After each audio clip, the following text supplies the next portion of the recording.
Lurianic Kabbalah. So that happens to be the topic at hand. Okay, the first soul. Text number 2. This is from Rav Chaim Vitalis Shargus. Again, give you the history. Kabbalah. There's Isaac Luria, and then Rav Chaim Vital is the first one to really introduce this concept to us in the form that in a real concrete, in a book form. In other words, you can actually study the concept of Gilgul. Let's take a look at how the souls began. It all began with one master soul, the soul of Adam, which included all future souls. Subsequently, this master soul passed on to Abraham, Isaac, and Jacob, and then divided among the 12 tribes. Afterwards, the soul is further partitioned among the 70 souls that descendants of Jacob and accompanied him to Egypt, and eventually among the 600,000 souls who left Egypt. So again, human existence began with one soul, right? This one original soul, Adam.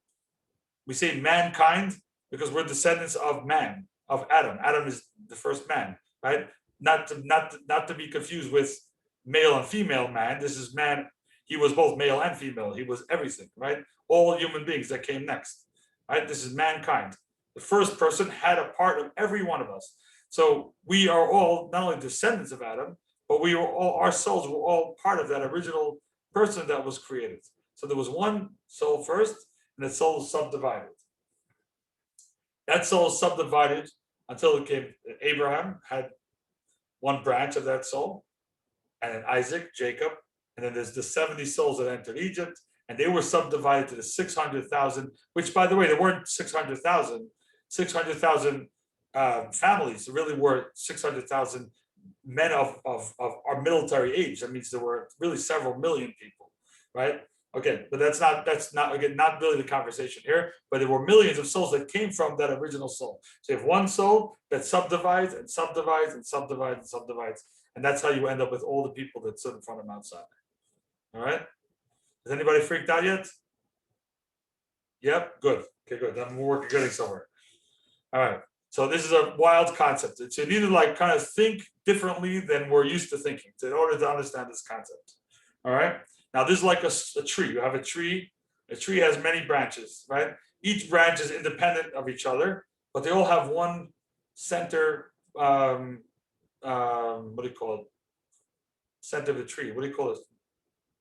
Tree. I can't hear you. So of the trunk. Trunk. Right, there you go. Right. So one said they're all connected, right? So Adam is like the center, like the trunk, the core of the tree, and then we're all branches that stem from the tree. Now those branches have sub-branches and sub-branches and sub-branches, so that we call each sub-branch a soul, but it doesn't mean that it didn't come from somewhere, and it doesn't negate the fact that they all have the same source. All right? So we're starting to get a little bit of an idea of a soul here.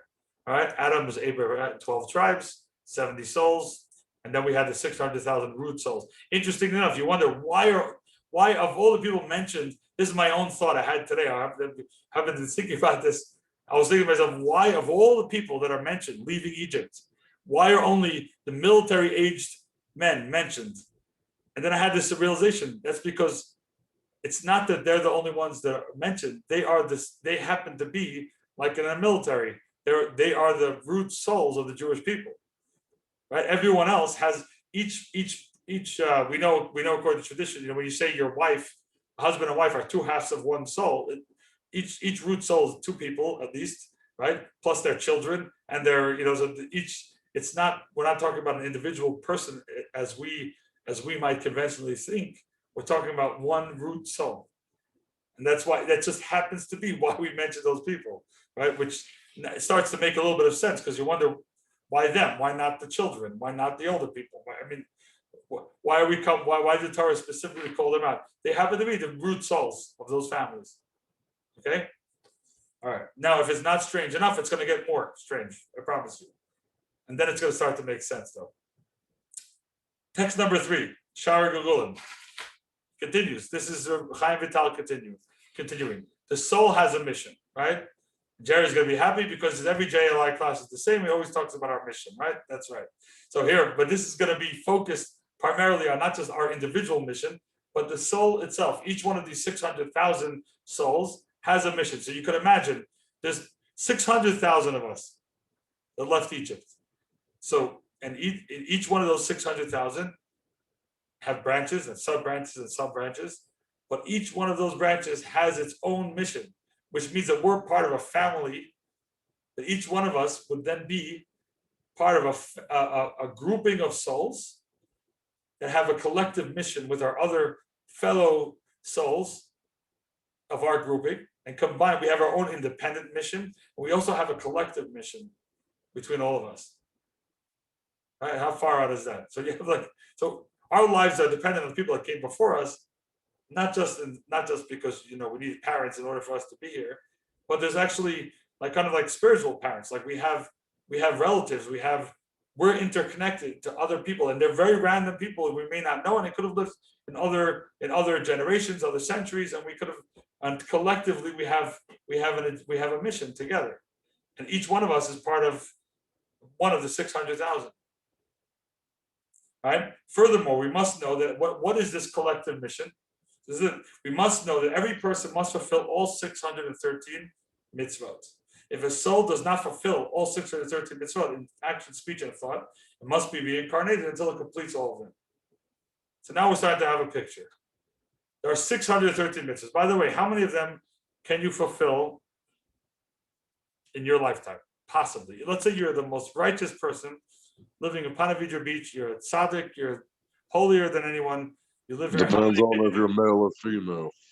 Well, first of all, well, that's the point. That's why you can't do them all. Okay. Plus, some of them are impossible. Like, for example, there's a mitzvah of yibum, right? Of levirate marriage, right? What happens if you don't want to marry your brother-in-law dies without leaving any children?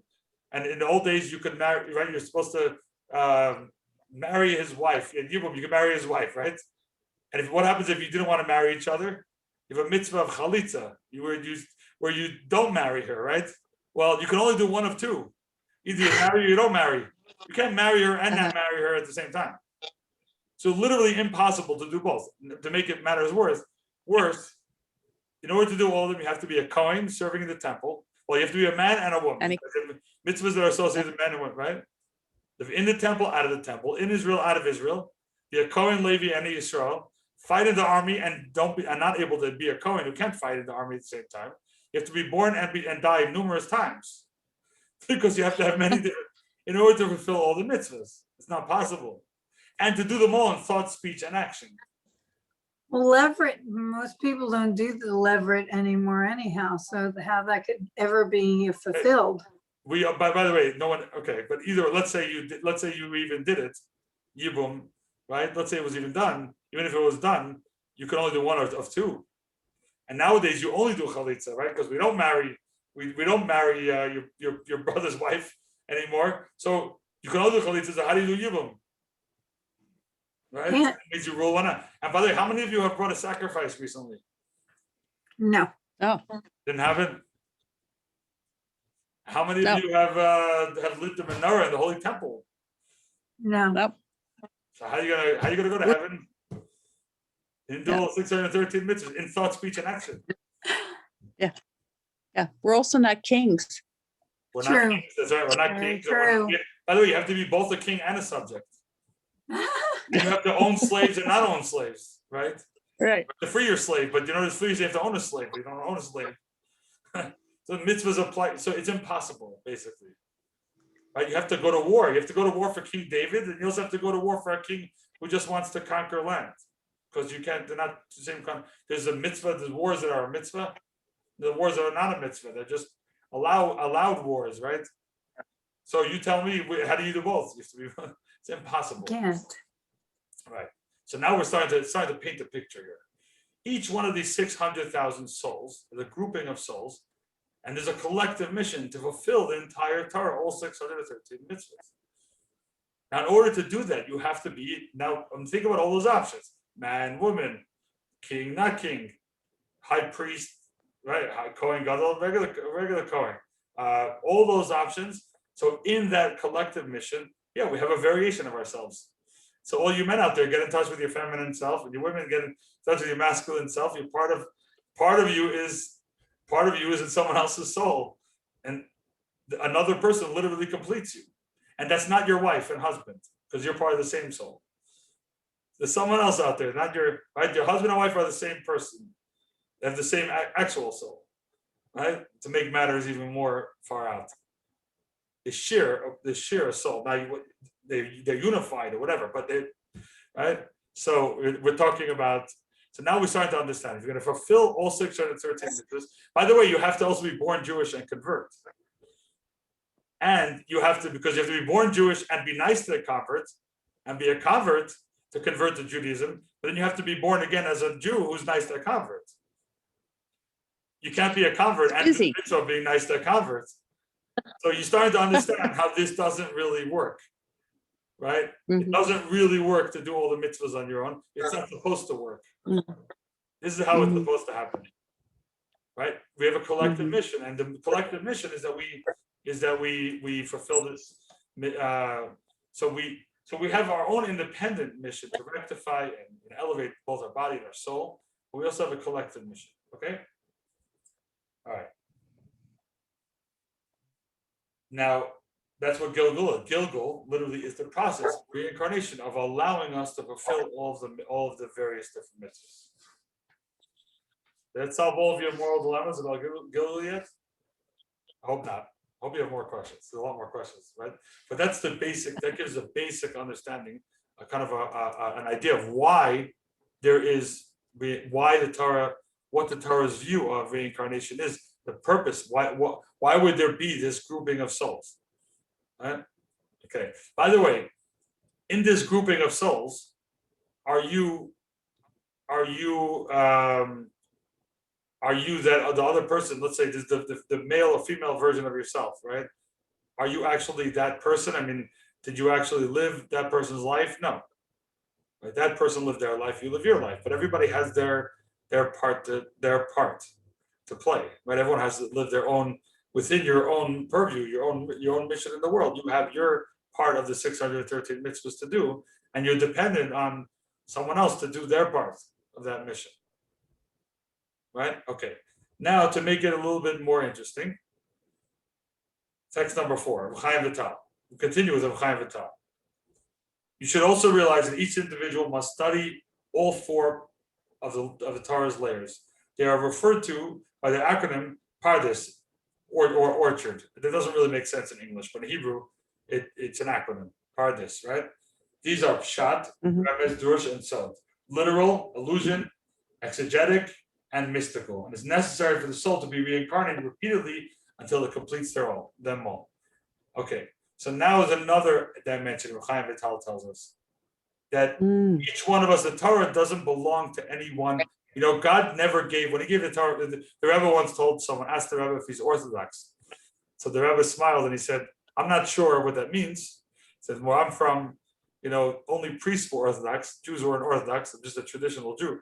But he said, one thing I know for sure, when God gave the Torah at Mount Sinai, he didn't give a Reformed Torah and a conservative Torah and an Orthodox Torah. He gave one Torah to the Jewish people. That's it. So I'm not really sure what we're trying to imply there, right? But it wasn't just the Rebbe wasn't just joking or trying to be nice. He's actually saying something really important. If there are 600,000 root souls, and each one of us means our grouping of souls. Let's say we each have our own mission in this world to do good and to make this world a holy place and to live a godly life, right? We also have our part of Torah study. There's an idea in each of these aspects of Torah that are uniquely ours that nobody else will ever contribute. Each one of us has our own unique contribution to the world of Torah study. And without us, that will never be brought to the world. But because most of us aren't going to be studying all of the different dimensions of the Torah,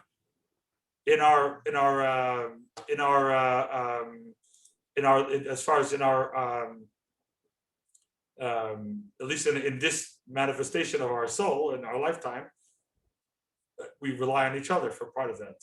Part of it's an individual mission. And let's take a look at this video here, which is going to explain it a little bit better.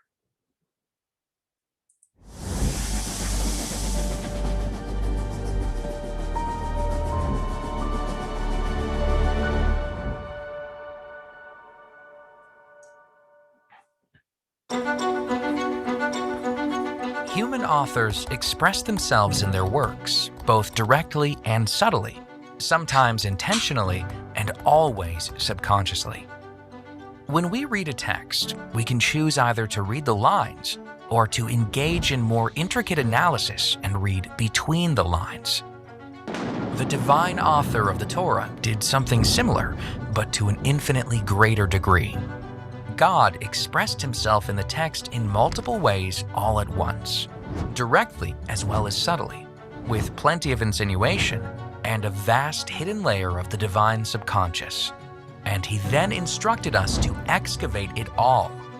Jewish tradition separates these layers of understanding into 4 categories.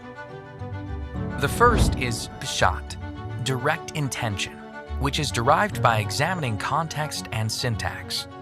For example, the Torah begins with the words, Bereshis bara Elokim, es hashemayim, ve'es haaretz. In the beginning, God created the heavens and the earth. On the plainest level of Torah understanding, this is a straightforward statement of what happened at the beginning of time. But the simple meaning is not always easy to clarify. Many biblical commentators, most notably Rabbi Shlomo Yitzhaki, the 11th century French scholar known universally as Rashi, devoted their efforts to clarifying the straightforward meaning of the often mysterious biblical texts. Our second layer of understanding is remez, allusion. This refers to subtle communications that are encoded in the text. They can be uncovered using methods such as the numerical values of the Hebrew letters, the acronyms of words and phrases, or unusually sized letters in the Torah scroll. For example, the Torah's first 2 words, Bereshis bara, in the beginning, God created, carry the numerical value of 1,116. That's the identical value of the phrase Barosh Hashanah Nivra. It was created on Rosh Hashanah. We are thereby informed that Rosh Hashanah is the anniversary of creation. Our third layer of understanding is drush, interpretive. Our sages extrapolate a vast corpus of ideas and instruction from the Torah's text through methods such as textual comparison, sequencing analysis, and homiletical interpretation. For example, from a sequencing perspective, the Torah begins with the wrong beginning. It describes creation, a narrative that is seemingly secondary to the Torah's primary function as a book of guidance that tells us how God expects us to act on a daily basis. The Torah should have dived directly into the nitty-gritty of the laws. On the interpretive level, however, the Torah first describes creation to tackle a major hurdle to Torah observance. The majority of Torah laws rely on the Jewish nation owning and settling the land of Israel. We were instructed to conquer the land and never relinquish our claim of ownership over it. But such a radical claim to a territory is bound to provoke opposition. Who gives us the right to take possession of a land and claim it as our eternal heritage? The Torah, therefore, begins with creation, clarifying that God is the creator of all territories, and he has the right to permanently bequeath a specific parcel to a particular people. It then records the history of God doing precisely that with the Jewish people. With this switch in sequence, the Torah supplies the Jews with the response God expects them to provide all who accuse them of land theft and occupation. The fourth layer of understanding is sod, hidden meaning. This refers to the deeply mystical messages that float behind every phrase and letter in the Torah. For example, the word Bereshis can be split perfectly into 2 words, bara, shis, meaning he created 6. God first formed the 6 emotive divine attributes, from chesed, kindness, through yesod, attachment, as described in Jewish mysticism. God then used these 6 attributes to create the actual universe. So there you have a sampling of the 4 layers of understanding that can be found in the Torah's very first words. Beyond this, a vast ocean of knowledge is contained in these same words. And beyond that stretches the infinite vastness of wisdom contained in the rest of the Torah's close to 80,000 words.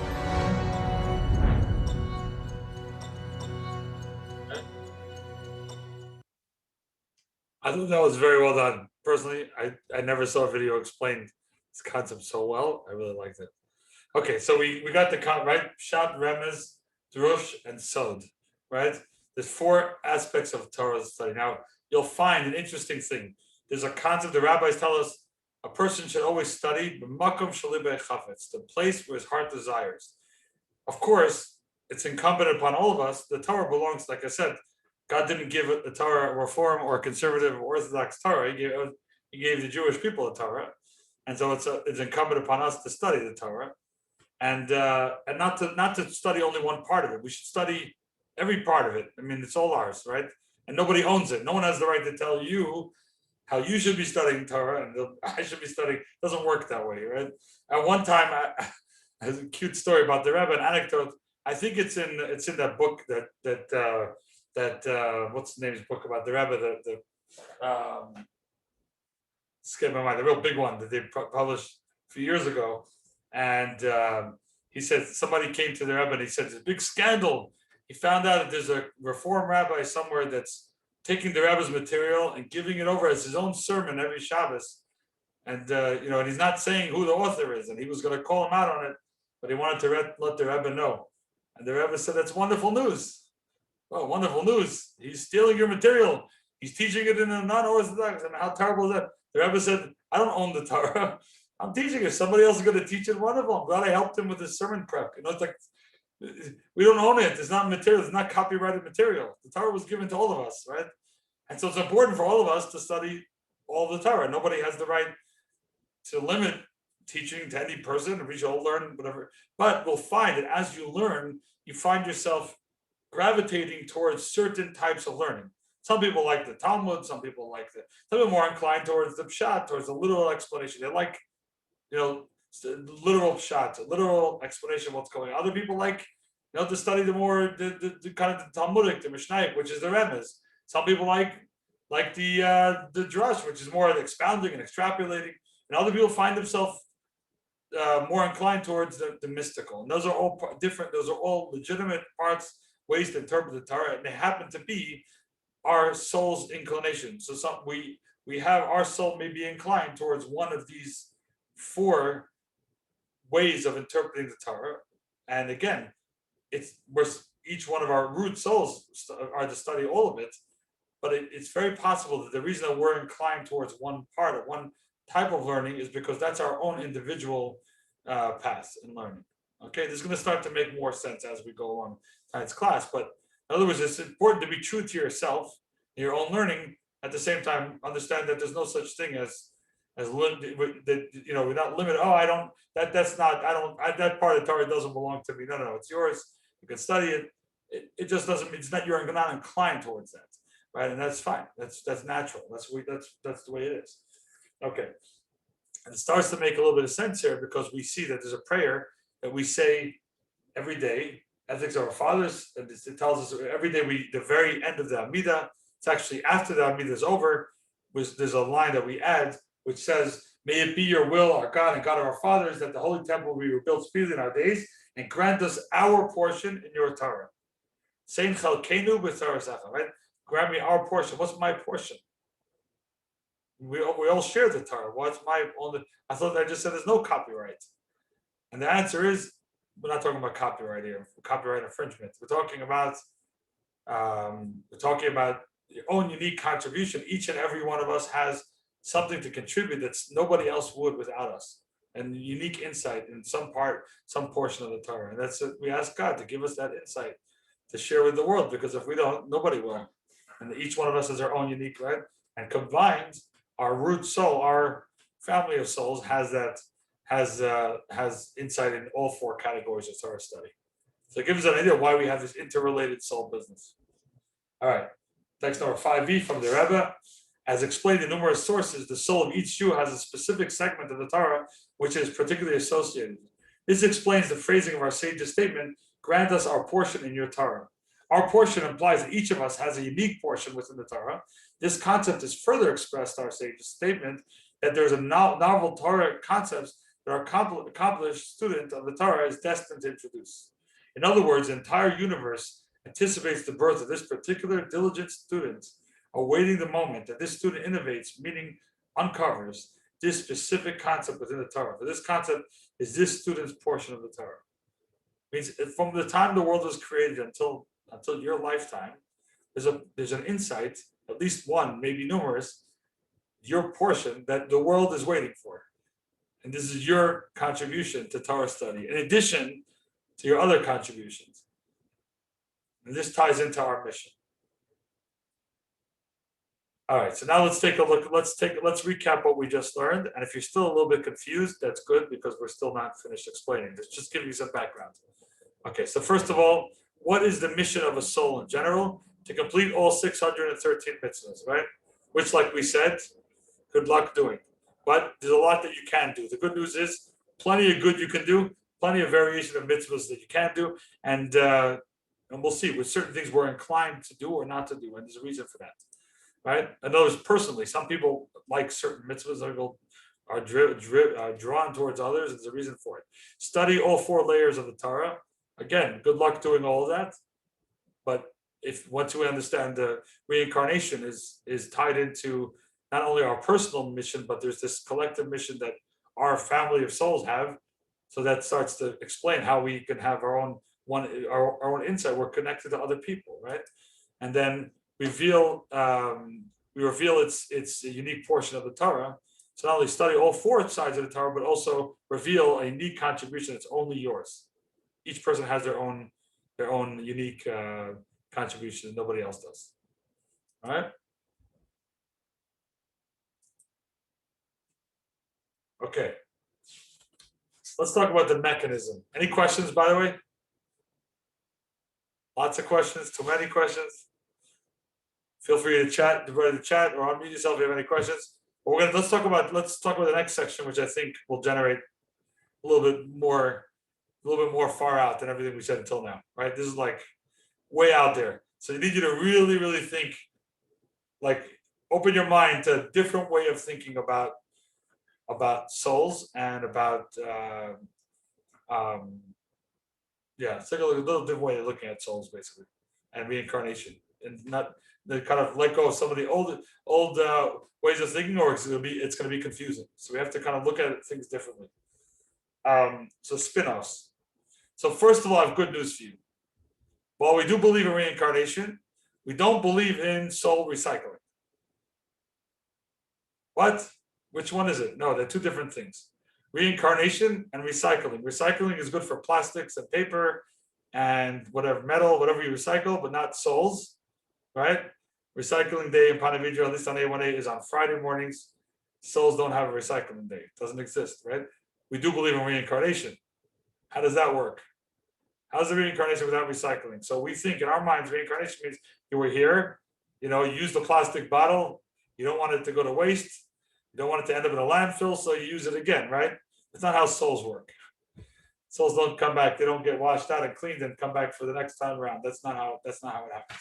Let's take a look at Chaim Vital again. Shara Gugulim is in his introduction in this book. He says like this: although we've stated in numerous passages of this treatise that a specific individual soul is reincarnated in a particular person, it was subsequently reincarnated in another specific individual, and so on. Do not misread this as implying that the original soul itself is reincarnated repeatedly. Right? Again, it does not mean the whole soul comes down again. That's not what he's saying. Rather, each human soul branches out into innumerable roots. Every root contains an infinite quantity of soul sparks.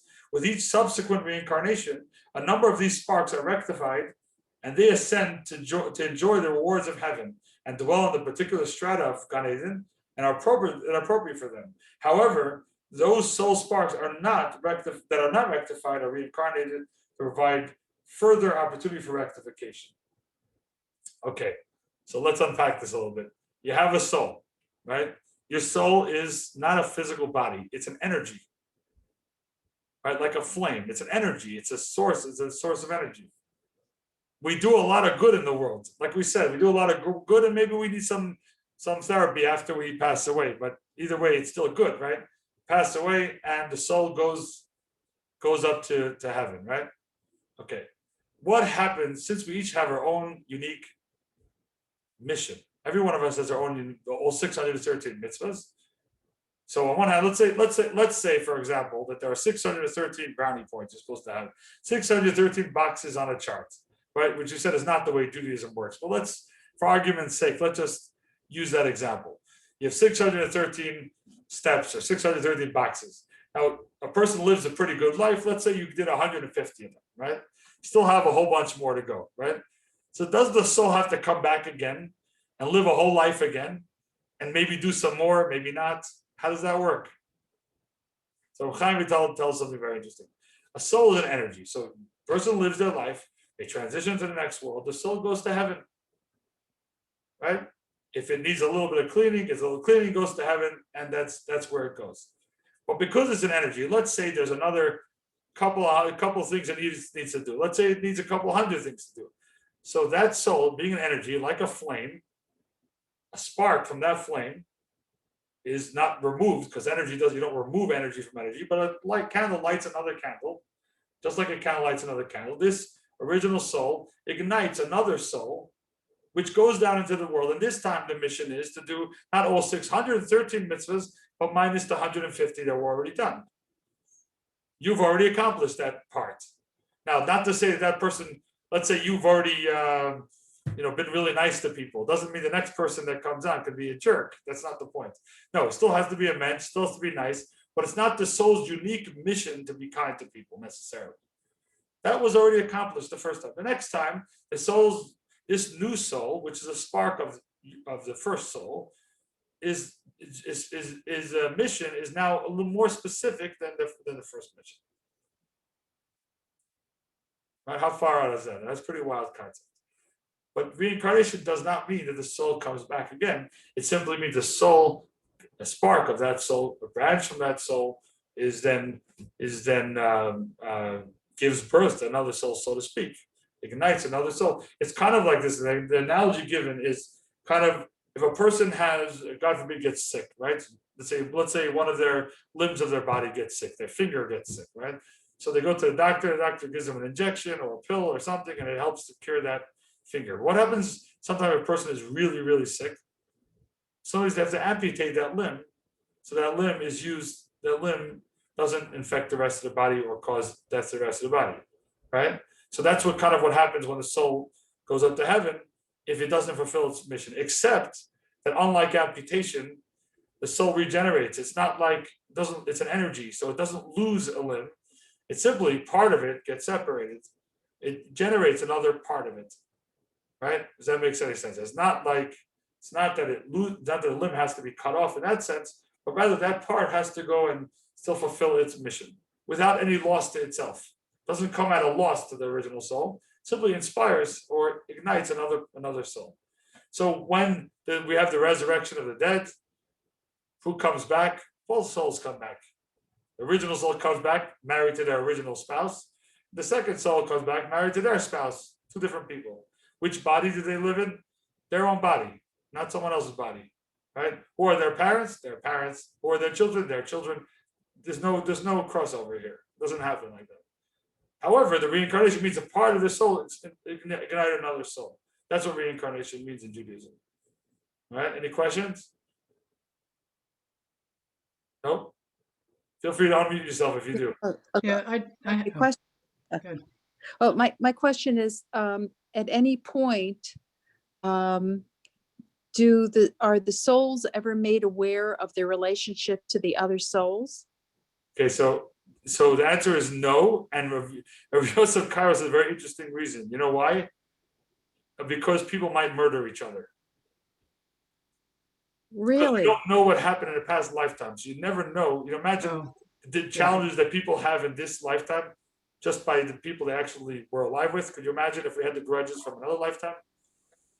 Good. That would not be healthy. People would be born into this lifetime with a lot of problems. Living this life, you get a clean slate. Your mission is specified by having, and the truth is that the new soul is a different person. It's not the same person. Yeah. Right. So that's where my confusion came in. If each time there's a new spark, how is that different than an individual being created with their own soul, or is it all just part of sort of like one, like you said, the main root soul that started out with Abram, with Adam and then Abram and everybody after that? Is it? But there's no consciousness in that one soul, though, is there? No, there's no consciousness of no, Like, but it just helps us understand why we may have a very unique mission, and someone else has a different mission or purpose in life. yeah, but is that someone else actually coming from a different flame, if you will? Like using the imagery there, is that like one flame, and then over in another corner there's another flame that is having sparks come off of it? By possibly, so we don't know. So we're not given this information as far as who comes from which soul and what our mission is. We'll talk about that more at the end of this class tonight. I think Because it's almost like humanity has a mission. yes, Adam. So Yeah. Adam is the original human person, like I said, right? The first, Right. So I'm not seeing a distinction then between, like, I'm not sure why it's being called a term such as reincarnation, when each soul has its own body. Oh, You know what I'm because saying? 613. Okay, that's why. Because I think this is what this is the 613 mitzvahs. Who has to do all Right. 613? Yeah, but that whole soul flame does. the whole flame is doing the 613. Right, Each but not individual as one spark collective. isn't. Sorry. Each individual spark is not doing all 613. So the original, so Adam's soul does not have 613. The 600,000. So Adam's soul, the trunk gave birth, has the branches, which are the forefathers, and the 70. The 70 went down to Egypt. The 600,000 that left Egypt, those are the original souls. Each of those have 613 mitzvahs, and they're part of the Torah to study. Okay. All right. And the sparks, so we have branches and sparks, right? Each branch is a soul. Each spark is part of the family of souls. Okay. Can be a reincarnation. So there's a collective mission with your branch and everyone that comes from your branch. It's a collective. In addition to you having your own personal mission in this world, it's your own personal purpose. There's also a collective purpose that your grouping of souls, all your other fellow sparks have together. Okay. So when we die, then does our soul have to come back as a spark and do something else, or the other sparks are going to take care of the rest of it? So your soul goes to heaven, and it may ignite another spark to go do some of the work that you haven't completed. Okay. Well, all right. So right, it's far Still out. not buying it, but go ahead. It's a far out concept. Yeah. In other words, let's say you had 100 things to do and you did 98. Right. You don't have to come back and live your whole life again just to fulfill the last 2. Is it something like a relay race? That's what Not it's really, sounding more not like. really, because you did 98 out of 100. Let's say that was your mission.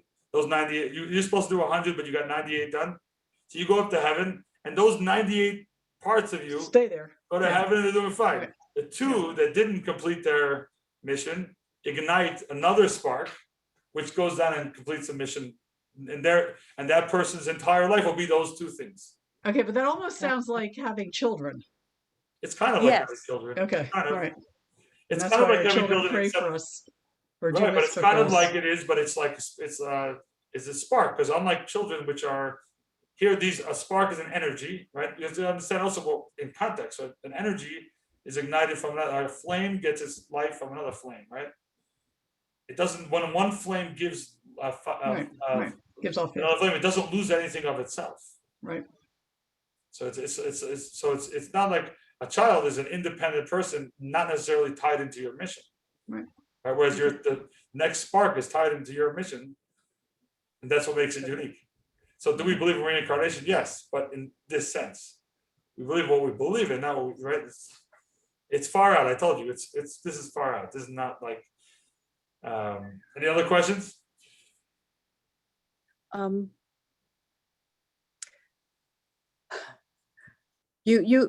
have a question, but I think you'll probably end up answering it. When it mentions, for example, just by way of example, Pinchas hu Eliyahu, the concept that somebody that implies more of an Eastern form of reincarnation theory.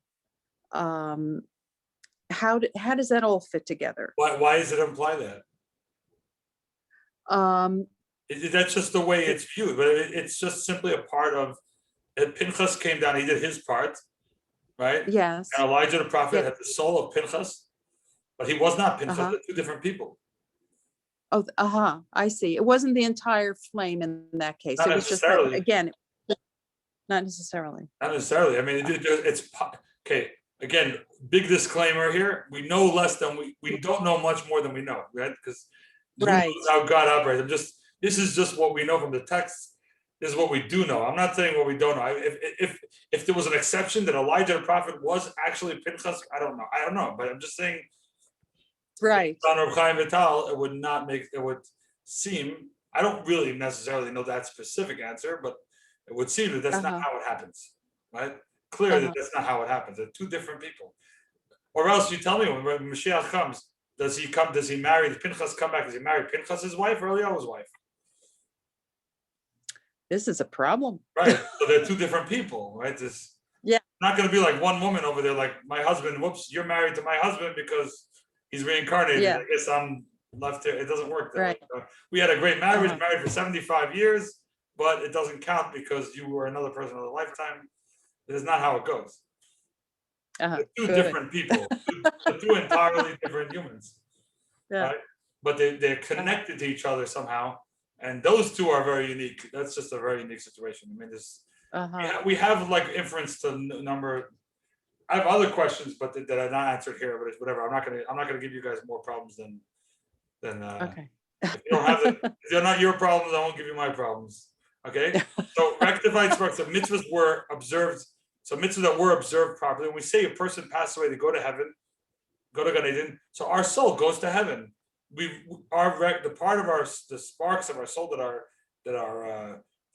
fulfilled our mission go to heaven, and the part that didn't, well, that ignites another soul that comes here and finishes that part. And then we have also the those others what's unrectified, the mitzvahs that are good things that we're supposed to do, or things that let's say things that we are or things that we did misdeeds, things that we should not have done, no-nos that we did.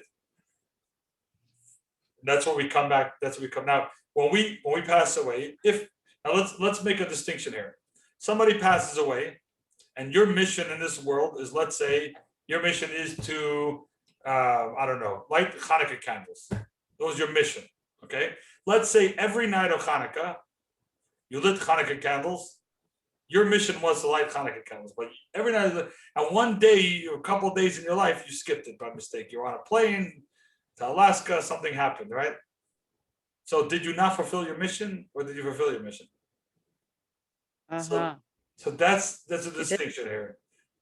The person whose job is to come into the world and light Hanukkah candles, if that's their job, then if they lit Hanukkah candles most of the time, then they did their job. Right?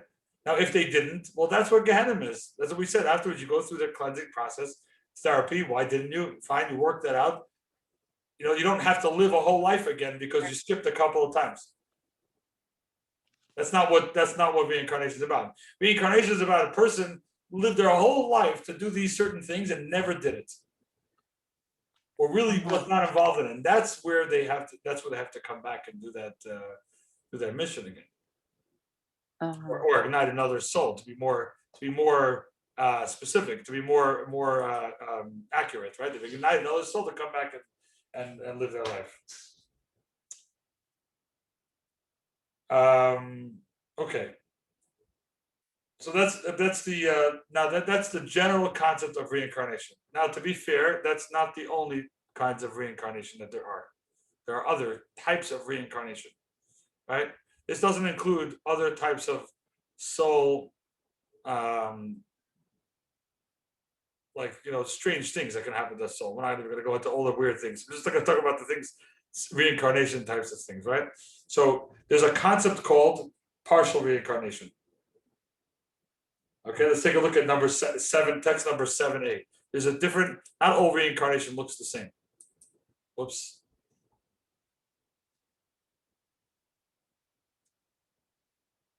Let's take a look at what partial reincarnation looks like. The concept of Gilgul, reincarnation, is that a soul requires further rectification, enters the body of a child as it emerges from its mother's womb to serve as a newborn soul. It has no permission to leave the individual until the person's destined day of death. By contrast, the concept of Ibor, soul impregnation, is that a soul enters an adult body that is already inhabited by a soul. The person's primary soul receives at birth.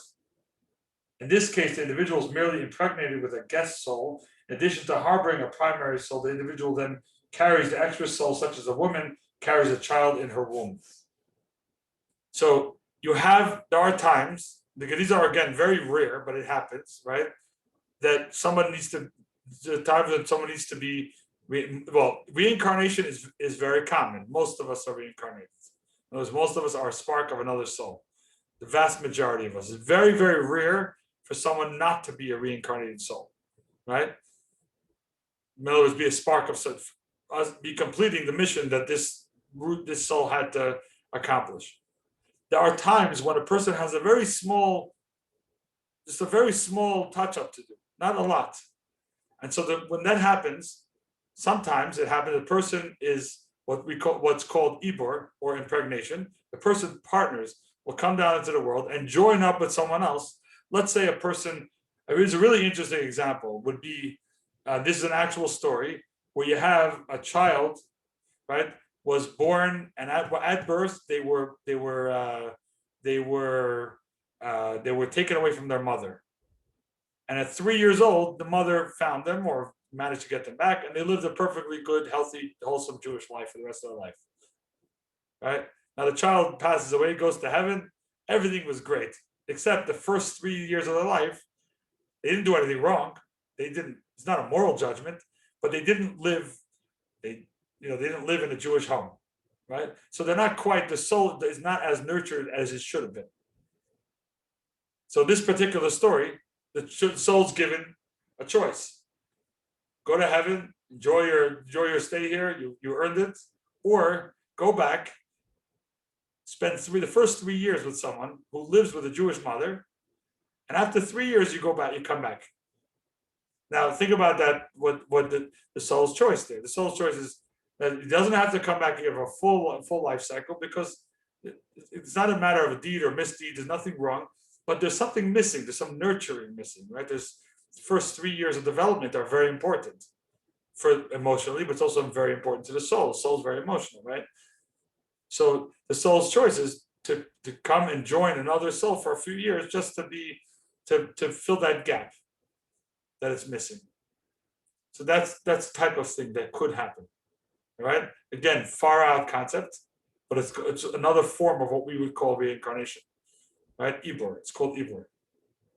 Now, what purpose does Ibor have? Text number 7b. A soul can experience Ibor for two reasons. One is an impregnated soul comes to an individual for its own sake. In its previous life, it failed to perform a particular mitzvah and was therefore left lacking. This was a kind of mitzvah that was impossible to perform under the condition of that lifetime, such as the mitzvah of yibum, chalitza, like we talked about, right? Lever marriage, right, or not, and the like, is therefore not obligated to engage in a full-scale incarnation, as described earlier in this treatise for soul impregnation is sufficient, right? So let's say, for example, a person lives a perfectly good life, except never encountered this situation where their brother passed away without leaving a child, or without any children, right? So never even had that opportunity, or was never a king in their life, right? Or was never living in Israel, but lived a perfectly good life. So impregnation could be for the person here to join up with another soul, to give that soul its fulfillment that it needs. That's a possibility. That's what Chaim Vital says. Another possibility, the impregnated soul comes solely to assist an individual to bring a person additional merit, or to guide an individual in matters of Torah and mitzvot. In this case, the impregnated soul lacks nothing for itself. Sometimes the soul just comes to give an assist, to help someone else out who needs it. Somebody could come to help someone else who needs a little bit of a boost, and that happens too. It's not like a person becomes a multiple personality. They don't even know what's happening. But it's possible for a certain period of time, the person just feels a certain inspiration and a change, a dramatic change in their life, and they suddenly feel like something happened. They can't explain it. They're totally inspired. And we all know in our lives it happens. We don't know if this is what happened, but this we know that it happens to people. And it could be that a soul came to give you a little bit of you say in Hebrew, chizuk, a little strength, a little bit of a step up. The person sometimes a person needs it, right, to inspire you, or you could be there for them.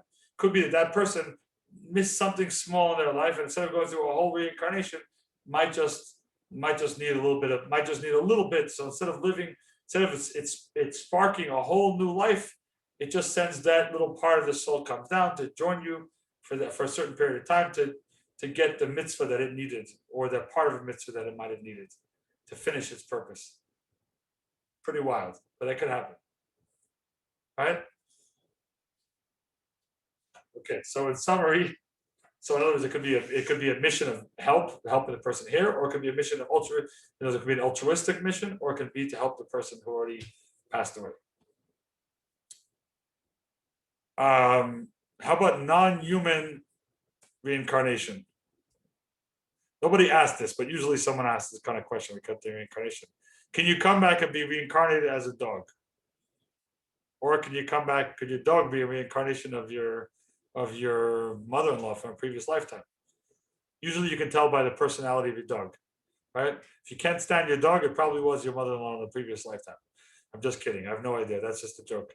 But if you really, really like your dog, it could be the dog was your friend in another lifetime, and maybe you didn't take care of that. I don't know. I have no idea. But is it possible, or are animals or people not reincarnated? Is that not a possibility? Okay. So let's take a look at how often. First of all, how often can this reincarnation thing happen? So again, reincarnation. How long can soul spark another soul, spark another soul? How long? You have your mission. Let's say your mission is your mission was to light Hanukkah candles. You didn't do it round one, came back, didn't do it. Okay. Spark another soul, they do it, right? Maybe you had another mission too, but you did mission number one, you didn't do the second one. Okay, you spark another soul. It comes down, lives a whole life, comes back. How was your Hanukkah? Oh, I didn't do that. Okay, round two. How long does this happen? You keep coming back a million times. How does this work? So Chaim Vidal says, when a human soul comes into the world and becomes soiled by sin in the process, it reincarnates in another body to rectify itself. The second life is its first reincarnation. If it fails to rectify itself during that lifetime, it may return in a second reincarnation. If it again fails to find rectification, it may endure a third reincarnation. After that, however, it is no longer provided opportunities for rectification via reincarnation.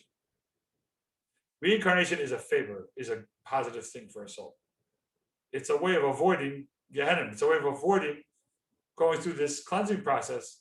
Even though we said it's not torturous, it's like therapy, it's like intense therapy, brutal, honest therapy.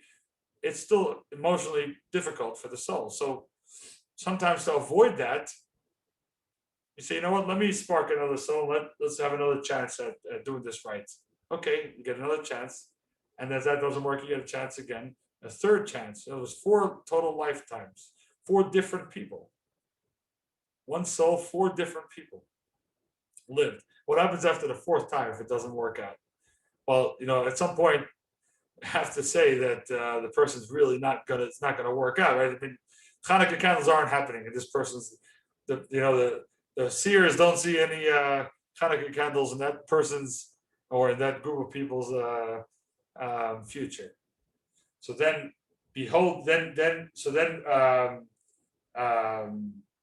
here we see a possibility. Okay, again, it's a possibility. It's not necessarily likely. This is just a possibility. It does happen. But behold, God does all these twice or thrice with man. From Job. The limitation of twice or thrice applies with man, meaning that a human, in other words, this is from when Job said 2 or 3 times with man, didn't say mankind or man, one person, right? Meaning the human soul is not subsequently reincarnated in a human body. Rather, it's forced to wander the planet until it's reincarnated in an inanimate, vegetative, or animal entity. This person may be reincarnated as a Hanukkah candle. I don't know. So maybe you're incarnated as a menorah. I mean, as something, in order to get the mission done, so that they don't have to go through a whole another person has to, because it's clearly not working out the first few times. So there is that possibility, right? Then after it is done, it's penance, it is hope for his future, for God's endless mercies to extend to all of his creations. In other words, it's not a punishment. It's a way to avoid the frustration of living a whole life and not actually accomplishing what it's supposed to do. Sometimes you see the human form is not working, so let's put the person in let's attach the person somehow, whatever it is. I'm using the example of Hanukkah candles, I completely invented, but it's just an idea, gives you a concept of what what it might be like. This the concept that I used is really ridiculous. The truth is, Hanukkah candles, it's a ridiculous example of purpose. But now I want you to think of that mission as, let's switch that from Hanukkah candles to a person who's abusive. Now it starts to make a little bit, now it starts to change. A person lives in this world and is violent, comes back up to heaven. God says, you studied a lot of Talmud, you did a lot of good in this world, but you were violent, right? So part of you is going to go to heaven, but part of you really is not ready for, it's got to do this, really got to figure this out, right? Person lives, ignites another's soul, and that person's entire job is to avoid violence, right? But let's say the person becomes a violent person anyway, because clearly they're predisposed, or they just have that part of that violent tendency which they didn't work on, right? Let's say they're bored another time. Well, after 3 times, you put the person back in the world. Not only are you a threat to themselves, but you're clearly the person is the only purpose that will serve is to hurt another person. So when it comes to things that are of things that but a person might hurt someone else, you can understand why this might be a time for God to say, you know what? Maybe your job is to be the paint on a wall in an abused woman's shelter, or whatever you call it, right? The victim, whatever it is, whatever you might be, to experience what it's like to be a victim. In other words, it sometimes can take that type of form, where if the person came back down, you might be putting someone at risk. So you're saying that inanimate objects can have souls? So all creations have souls to one degree or another. The question is, does it have a human soul? And in some very rare cases, it's possible that it has the spark of a human soul in it for a very specific reason. I could understand creation of plants and animals and things like that. But a house, paint, I don't. I'm using a wild example. I don't know. I can't really put my finger on understand when that might happen in real life, right? But maybe the animal form was tried, and the same person came back down as a dog and then became a violent dog, and that didn't work out well. So then they came back down as a plant, and then the plant was, I don't know. I don't know. I don't have a real. It's just I don't know the scenario in which it might happen.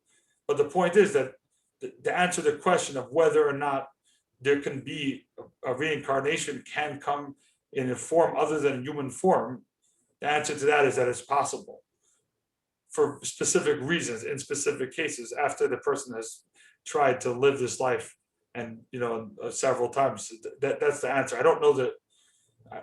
I don't really know how to. If I had the right scenario, maybe I could explain it better. But again, I have more questions than answers about it, like you do. I don't really have the.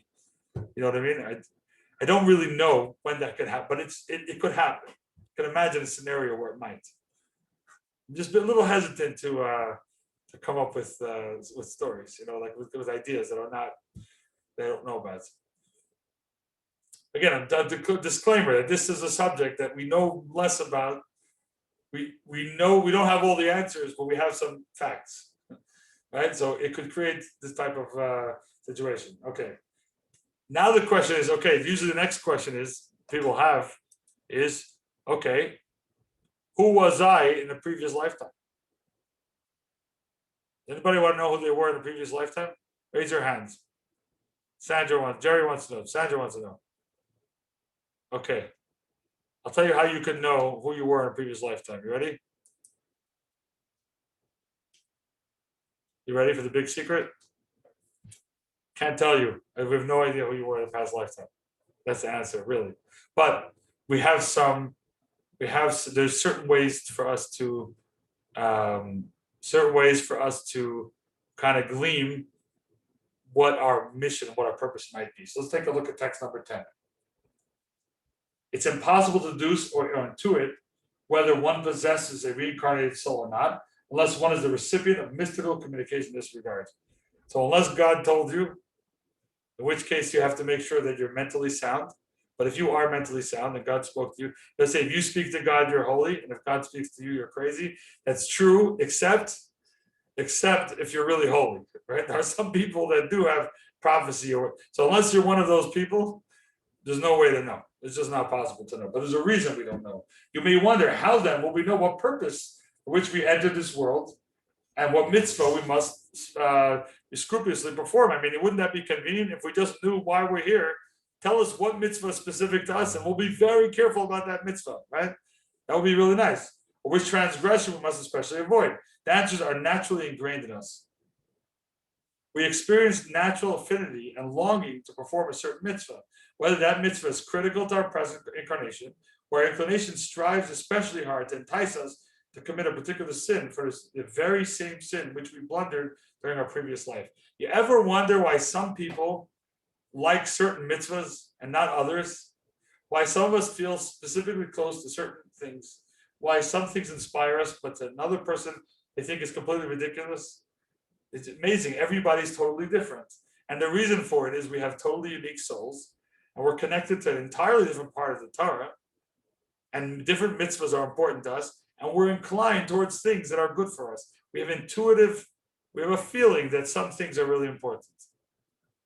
And you see it. It's pretty amazing. You don't see them all year in Chabad, but then when it comes to like the most random time, they're very careful about that random thing, right? Some people are very careful about Kiddush Friday nights, but not about necessarily eating kosher. Like, why that mitzvah over another? Their soul is inclined towards that mitzvah. That's also why we never ever grade mitzvahs. We never say that person is religious because they do A, B, and C. That's ludicrous, because that person there may be a mitzvah that person is connected to, that their soul needs, and it may not be the same mitzvah you're connected to, and so maybe they're doing what they need to do. We don't know. We have no idea. We just have but we do know if they feel inclined towards something, probably there's a reason for it. It's either their psychological makeup, their education, right, nature, nurture, and very likely it's their soul's inclination. Because mitzvahs, after all, are spiritual, they're connected to the soul, and they are our mission. And why is it that some people are inclined to certain parts of Torah study and not others? I remember one lady that came to Chabad, is a very dear friend, and she used to say, I accept all this stuff, but I don't believe in any woo-woo stuff. No woo, I don't want to hear about any woo-woo stuff. Nothing mystical, right? One of the words is, I believe it, whatever you say is true. She does no woo-woo stuff at all. It's practical. What do I need to do? When do I need to do it? How? Other people, don't tell me what I need to do. Tell me why. What's the meaning? The esoteric. Everyone's inclined to something else. And there's a reason for that. We're driven. Now, there's another way that we can tell also. This is really interesting. This is kind of the reverse, right? This would be the reverse of the same thing. The reverse of the same thing. The Rebbe told somebody, this guy wrote to the Rebbe, amazing. The only man in the whole world to ever do this, complained that his life isn't perfect. He wasn't getting along with his wife. Imagine, this is like, right? No, all present company excluded. This is something that, the guys are complaining about their wife, and if only their wife would do something, because obviously all the problems in their marriage are because of their wife, right? Because they're perfect. It's the wife's fault. So if the wife would only do whatever, then life would be great, right? So he wrote to the Rebbe, and the Rebbe answered him. And then he wrote back to the Rebbe again. And this is the Rebbe's response to him the second time around. Okay, text number 11. I'm replying to your letter, which you inform me that you accepted and are implementing my directives regarding Torah study and classes and giving charity. But as far as the situation at home is concerned, your marital harmony appears only superficially to have improved, while the underlying reality remains unsatisfactory. In other words, your marriage is not good right now. He says that's what the Rebbe tells him. But you're doing well in other areas, but this. So I already told you in my previous letter that will be challenging. You are meant to find it difficult. For the success of your life's mission hinges upon your sincere efforts towards marital harmony. This person's whole life was all about marital harmony, and that's his mission in this world. Now, how's the Rebbe telling it? Is the Rebbe telling it based on prophecy, or is he telling it to by logical deductions? The Rebbe's like this: our mystical teachings reveal that there are rare individuals who are born with an original soul. The rest of us are reincarnations. We return to complete the fulfillment of the mitzvot which we missed in previous lifetimes. Certainly, we're obligated in all the mitzvot in every lifetime, but the specific mitzvot we omitted in earlier incarnations are critical to the rectification of our soul, the rectification of this world. Using the evil inclination as a guide, we can identify the mitzvot which determine the outcome of our life's mission. Our inclination opposes the mitzvot that we finalize in previous lifetimes, but only to the degree necessary to create free choice between good and evil. By contrast, it unleashes a fierce storm of opposition with countless hurdles and challenges. And when we approach a mitzvah that we failed to fulfill in the previous incarnation, therefore, your many hurdles to marital harmony reveal its indispensability to your rectification. Do whatever it takes to achieve harmony. He's telling this person, stop blaming your wife. You were put on this world to get along with your wife, and until you figure that out, you're going to be miserable. How did the Rebbe know it? Because this person struggled so much with it. Because obviously the Rebbe knew the guy's wife. Let's assume from this letter that his wife was wonderful, and he was the problem, right? You can pretty much tell from the letter that the wife wasn't the problem, right? I'm guessing, right? That's what it seems like here. And the Rebbe's telling him, forget about who's to blame and what the problem is here. Know that your mission, your soul came into this world to get along with your wife, to have peace at home. And the reason that I know it is because you struggle so much with it. In other words, what's bothering you so much? There's some blockage. Let's take a look at this video. It's going to explain a little bit more. Over Shay's time.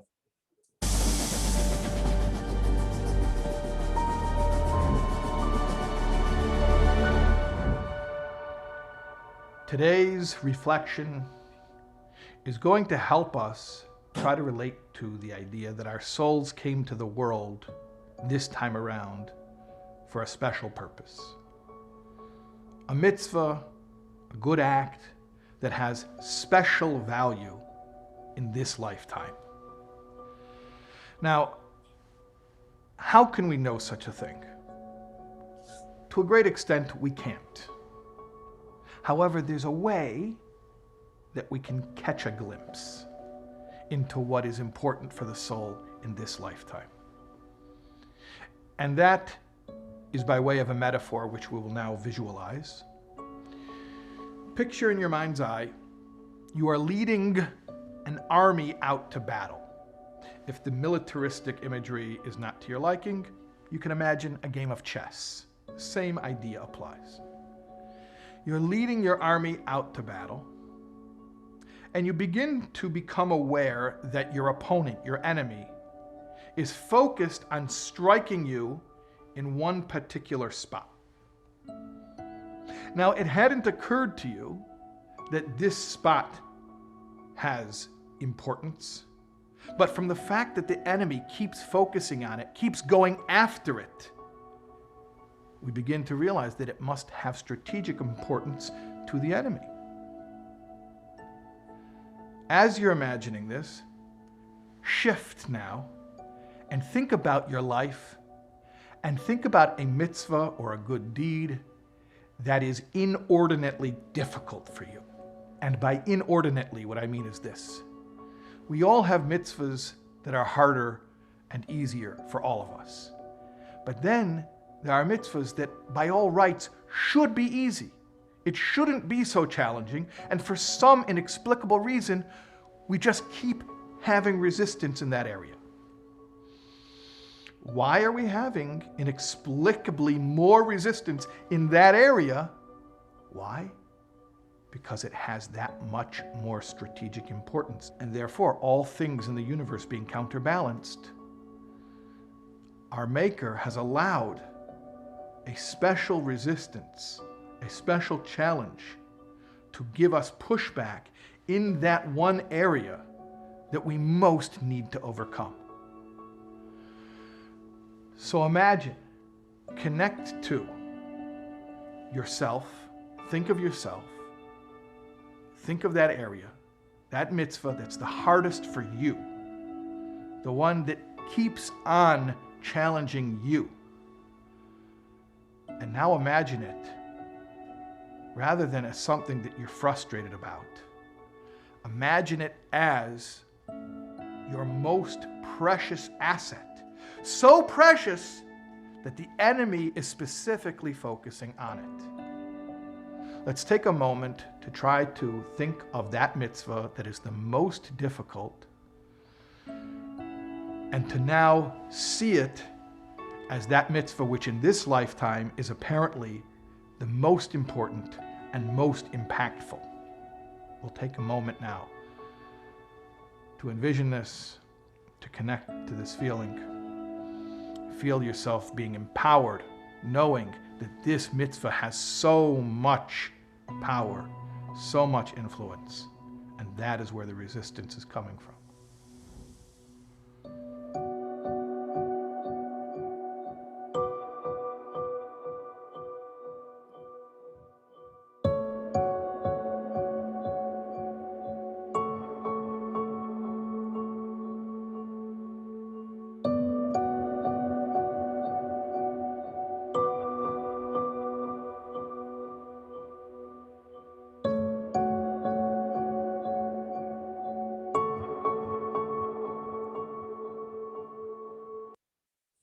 Okay. So some clues again to identify our life's mission. Text number 12. From the moment God instructed our forefathers, Abram, go from your land, following which is stated, Abram kept traveling further southward. The mystical process of the rectification of divine souls was launched. Subsequently, by decree of divine providence, individuals travel to the location in which the divine sparks of these specific individuals must be rectified and await their redemption. Saintly individuals with spiritual vision perceive the location in which their divine sparks await their engagement. They take the initiative to journey to those locations. The rest of us are left in the hands of the primary cause behind all causes. The ultimate reason behind all reasons, God orchestrates countless apparent causes and circumstances to bring specific individuals to locations in which their predestined service of rectification is required. In other words, we as human beings we like to hero worship, and we like to find, we like to find shortcuts. The problem with shortcuts are that they cut everything short. Like the real way to change is by working on oneself, and we look for easy out. So most of us are looking for, if I know what my mission is, it's like a magic pill, or it's the one stock that's gonna it's gonna increase by 2,000 times overnight, and I'm gonna make a bunch of money, and I'll be independently wealthy. That's human nature. But that's not what reincarnation is about, and that's one of the reasons that we're not engage in it that much, because it's not about a quick fix, but it is about helping us identify what our unique mission is, what our purpose is. The way to identify is, first of all, look at our strengths. What are our strengths? And what are the things that we enjoy doing? When we see that, it's important to honor that. Number two, it's important, our passions, right? Our weaknesses. What are things that are irrational, that we are irrationally weak about? Not things that we have real struggle with for whatever reason, but I mean things that we know we should be doing, and there's no real reason why we're not doing, or things that we do wrong that we know we shouldn't be, except that we just keep doing them. What are they? Know that that's your enemy attacking that one part of your fortress. There's something valuable there, right? That's an indicator, an important indicator. And also our circumstances in life. Just by divine providence, if you're in someone else's orbit, then there's a reason for that. It's by divine providence. So if you're there, that means that that's part of your mission. Now, to understand all the ways of God is an impossibility, and it's not something we can fathom. But it gives us an idea. There are clues, important clues, that tell us how we can determine what our unique mission is, right? And what part of this. So again, I just want to conclude with one very interesting thing. I'm going to skip the part, the Viktor Frankl part. Those that want to read it's very interesting, but we just don't have time for it. I just want to conclude with the part interesting thing specifically to women. And what's really unique is that there is a source that talks about whether or not women are reincarnated or not. In other words, so the real question is, do women tend to work on themselves more than men do and kind of get the point quicker, right? So I don't know the real answer to that, but I do know that very interesting that the Rebbe pointed out that he saw that in our time, specifically now in our time, we see a tremendous change in the world, right? The last, I don't know, 50 years especially, right? Since the 1960s for sure, you see an empowerment of women, right? So suddenly you see the world has woken up to this idea that besides women having the right to vote, but just equality, but also the strength of women. And you see, like, I think New Zealand, I don't know if it's still the case, but the whole government was run by women, right? Because the strength of women is specifically coming out nowadays. So what happened all those thousands of years? Were women really not that great? Well, how come the world suddenly woke up to the greatness and uniqueness of women now? What happened? Something's going on cosmically in the world, that people just woke up to the unique quality that women have, right? It was really the world was patriarchal, was male dominated for a long time. And suddenly there's a unique contribution where women give to the world. The world suddenly had this collective consciousness, this wake-up call. Something's going on here beyond what meets the eye. Of course, it resonates to us, it makes sense. But why didn't it resonate to people? Weren't that stupid that long ago, right? These same logic must have made sense to people, but yet you don't see this. You don't see that this. You don't see this. You don't see women being treated even equally or fairly before. Not to say that everything's okay now, but the major changes in the world. It keeps happening. It's interesting about their episodes. Text number 14. Jewish women and girls play an essential role in the highly critical mission of bringing about the true and complete redemption. The women played an indispensable role in our exodus from Egypt. Indeed, our sages state that our ancestors were redeemed from Egypt in the merit and the deeds of the righteous women. As we discussed repeatedly, they fulfill their role in each subsequent generation. This is especially true in our present time, for we are reincarnations of the generation that left Egypt. Indeed, we clearly observe that Jewish women and girls are naturally predisposed far more readily than the menfolk to the idea of immediately leaving the exile. Less effort is required to convince them that we must leave the exile already than is required to inspire men. It happens to be, and it's funny because I read this in Reader's Digest of all places, but study after study that show women are much more spiritual. You look at any house of worship, right? Churches, synagogues. I don't know about mosques. I didn't. But you see, women are much more likely, right, to attend services, to be involved religiously. Women are far more spiritual and ready to work on themselves and ready to change. And yet the world's only waking up to it now. What happened? Oh, because as we get closer and closer to Mashiach coming, the world's reaching its state of perfection. The world's coming closer and closer to the point of really being the way it's supposed to be. So then the unique quality of women, truth is being revealed. And so the unique quality of spirituality is coming out more and more. It's a much more feminine time. And that's why the world is starting to wake up to equality and to women's rights and to all the other things, a lot of the positive things that are happening, right? So it's interesting how you can look at the world and you can kind of get a sense, like, this is the Rebbe's unique view. Like, hey, you can see based on what's happening in the world. Sometimes you can see that there's a certain energy, a mission is coming to an end, a collective mission of mankind is coming to its fulfillment now, because women are much more empowered now than ever before.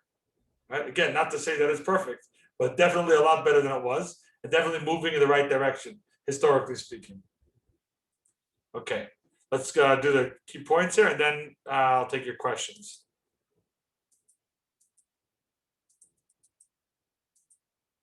Okay, that's I encourage everyone to go read Viktor Frankl's. Lesson 5. Where we go again.